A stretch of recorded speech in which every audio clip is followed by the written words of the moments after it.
बहुदिनर स्वप्न Bharatiya Janata party RSS जी राष्ट्र निर्माण करने जो स्वप्न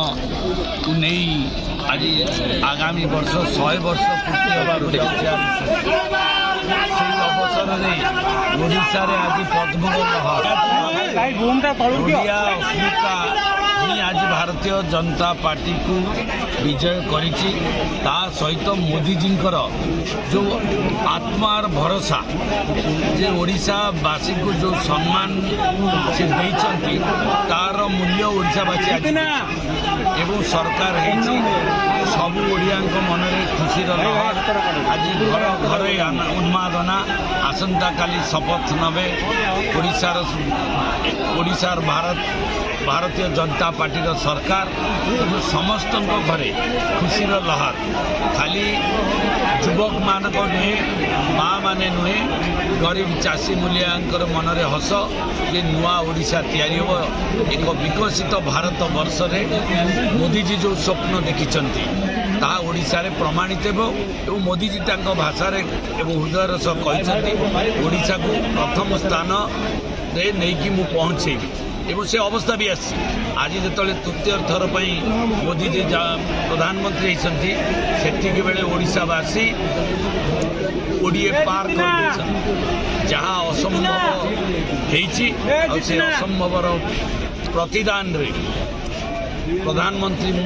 मोदी जी यशस्वी प्रधानमंत्री ओडिशा को भारत वर्ष रे एक आगुआ राज्य भाव में तैयारी करेंगे यही आशा भरोसा से उन्मादना गणतांत्रिक राष्ट्र में आम अच्छी पार्लियामेंटारी बोर्ड बस विधायक दल बस समस्त मतामत एवं बोर्ड डिसाइड जहाँ को कर स्वीकार करूँ ये भारतीय जनता पार्टी से भली एक संगठन ये गोटे विशाल संगठन नेतृत्व आज मोदी विश्वर नेता मोदी जी नौ सी सबू भावी चिंती निष्पत्ति नहीं कि जो जहाँ को मुख्यमंत्री करेंगे सी निश्चित भाव में ओडिशा विकास करेंगे तार guide master plan vision Modi ji एवं निश्चित भाव कार्य आम जी विधायक अच्छु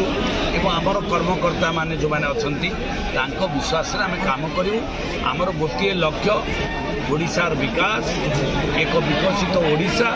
आ जो मैंने हरिलुट करके देश राजकोष खाई से उचित दंड गोटे खुचुरा लोक सी निजक निजे कहूला किंतु वास्तव में भूत दी प्रकार थाए गोटे भूत थाए आ गोटे पाड़ पांडिया नौ से भाया जड़े पाड़ भूत थे लोक मिछे नवीन बाबू पाखे रखिदे बोली पाड़ भूत को कहला कौन भूत भूत एवं यहाँ प्रमाणित होगा जे सी पाड़ भूत एवं से पाड़ भूतर निवृत्त आउ कि दिन अपेक्षा करूँ आ 3-4 मास पर पूरा समस्ते आसबे एवं से party office Bharatiya Janata party पैसा बिजु जनता दल तैयारी होता से पार्टी ऑफिस आमर